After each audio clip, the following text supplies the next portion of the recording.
Hi guys, welcome to Sania is on. तो आज की ये स्टोरी नागपुर शहर की है। ये स्टोरी एक जिन की है। दरअसल अरसू नाम की एक लड़की कॉलेज में पढ़ा करती थी। उसका फर्स्ट ईयर था बीकॉम। तो वो पढ़ाई में बहुत होशियार थी, होनहार थी, फर्स्ट आती थी, सभी सब्जेक्ट में अच्छे मार्क लाती थी। और सब उससे बोल सभी टीचर्स उससे बहुत खुश होते, प्रिंसिपल भी, कि वो बहुत अच्छा काम करती, बहुत अच्छी पढ़ाई करती। इसलिए वो बहुत होशियार और होनहार थी। सभी दोस्त भी उससे सीखने लगे, तू कैसे करती है, कैसे पढ़ाई पढ़ाई करती है, हमें भी सिखा वगैरह। तो क्या होता है, एक दिन आरज़ू की तबीयत अचानक खराब होती है। आरज़ू एकदम बीमार हो जाती है, उसे उल्टी आने लगती है, उसे बुखार होता है। फिर उसके बाद वो उल्टी जो करती है, एकदम काली काली उल्टी करती है एकदम। और उस वो अपने कमरे में बंद रहती है। और उसको अपने कमरे में ही रहने पसंद था, वो अपने कमरे से बाहर जाना ही पसंद नहीं करती थी। और उसे ना ऐसा एहसास होता था कि उसके कोई आसपास है, कोई इर्द गिर्द है, कोई घूम रहा है उसके कमरे में। और उसके कमरे में उससे बहुत ठंड लगती है, बहुत। वो बोल रही कि अरे ठंड तो है नहीं, सर्दियों का मौसम तो चल नहीं रहा, तो मुझे ठंड क्यों इतनी लग रही है, और वो भी मेरे कमरे में। आरज़ू आरज़ू को कुछ समझ में नहीं आता, और वैसे भी वो बीमार हुई थी, तो उसे उसने इतना ध्यान नहीं दिया। पर उससे रोज़ कुछ ना कुछ होता था, उसके आजू-बाजू कोई है, उसके आजू-बाजू कोई है। तो फिर क्या होता है, ऐसे ही दिन बीतता है, कुछ दिन ऐसे ही जाते हैं। मम्मी-पापा को भी उसकी समझ में नहीं आता कि ये ऐसे कैसे हमारी बेटी अचानक से बीमार पड़ी। डॉक्टर रिपोर्ट्स लेके आते, तो रिपोर्ट्स नॉर्मल रहते, कुछ नहीं रहते।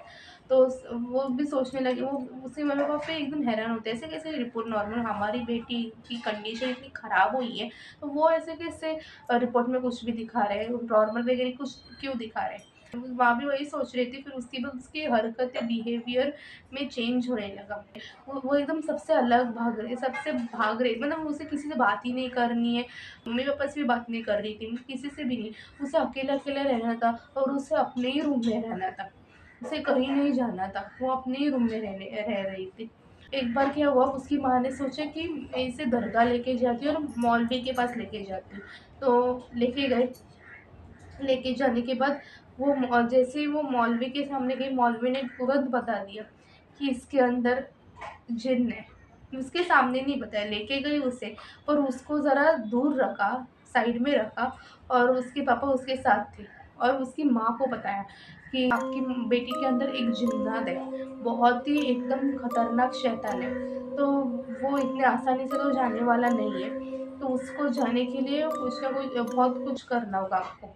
वो बोले कि जो बन सके आपसे वो करो, मुझे मेरी बेटी ठीक होनी चाहिए। और ऐसे कैसे कोई जिन्नत मेरी बेटी के अंदर आ गया, हम सब कुछ करते हैं, हम अल्लाह को मानते हैं, प्रे करते हैं, नमाज़ पढ़ते हैं, तभी भी ऐसे कैसे हो सकता है?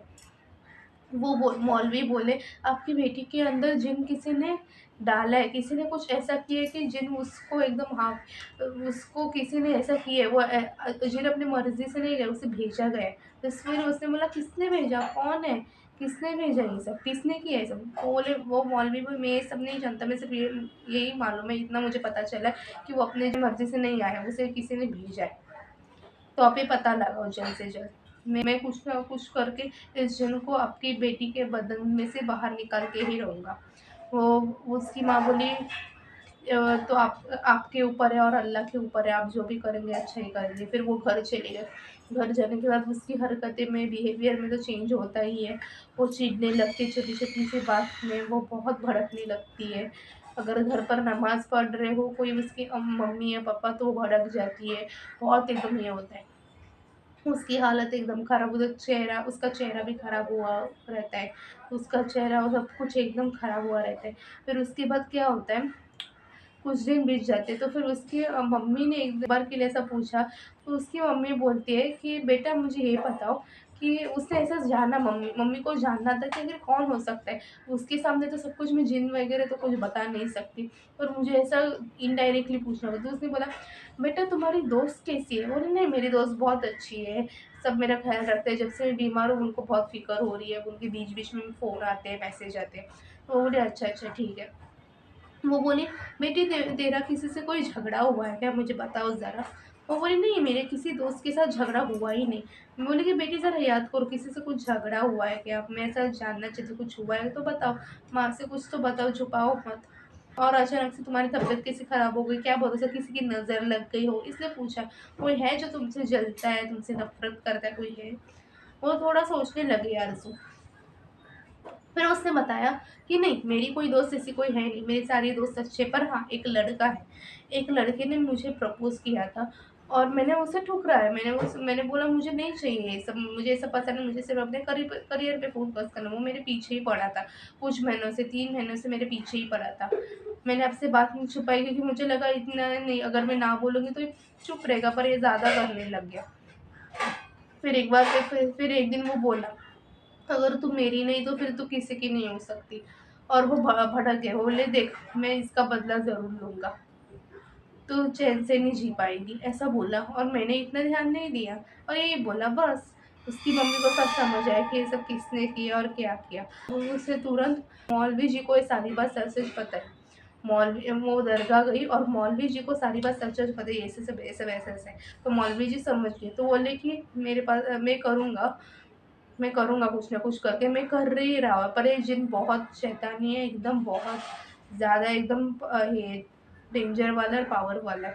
उसे जल्दी से नहीं निकाल सकते, उसको बहुत एकदम ये करके निकालना होगा, एकदम आराम से निकालना होगा। एकदम जल्दबाज़ी करेंगे तो आपकी बेटी को भी तकलीफ़ होगी। तो उन्होंने भी अपनी कोशिश जारी रखी, उन्होंने भी हम हार नहीं मानी।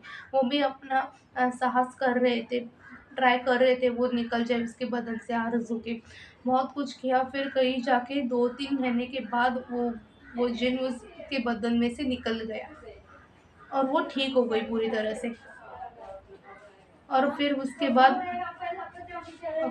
वो ठीक हुई तो फिर कॉलेज जाने लगी, वो जाने लगी वगैरह कॉलेज। उसे तो कुछ मालूम भी नहीं था क्या हुआ, कैसे क्या, उसे कुछ मतलब कुछ भी मालूम नहीं था। फिर वो कॉलेज गई।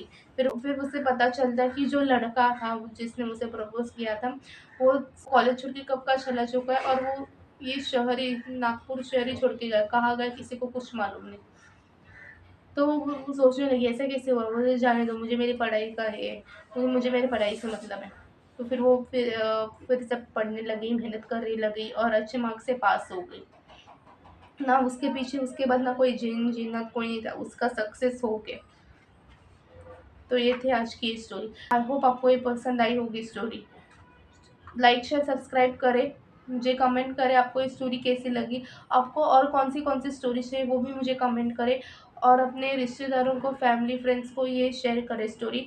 या आपके साथ कोई घटना घटी हो, आपके साथ, दोस्त के साथ, रिश्तेदार के साथ, तो मुझे ईमेल करें। मैंने डिस्क्रिप्शन में मैंने अपनी ईमेल आईडी डाली है, तो आप डाल दीजिए और मैं अगली वीडियो आपके ऊपर होगी अपलोड। अगर आपको ऐसा है कि आपको नाम नहीं चाहिए, नाम नहीं ले सकते मैं आपका, तो चलेगा, मैं दूसरा नाम ले सकती हूँ, पर आप ईमेल करें मुझे ऐसी और डरावनी-डरावनी वीडियो सुनने के लिए। तो चलिए मिलते हैं अगली हॉरर स्टोरी में। बाय।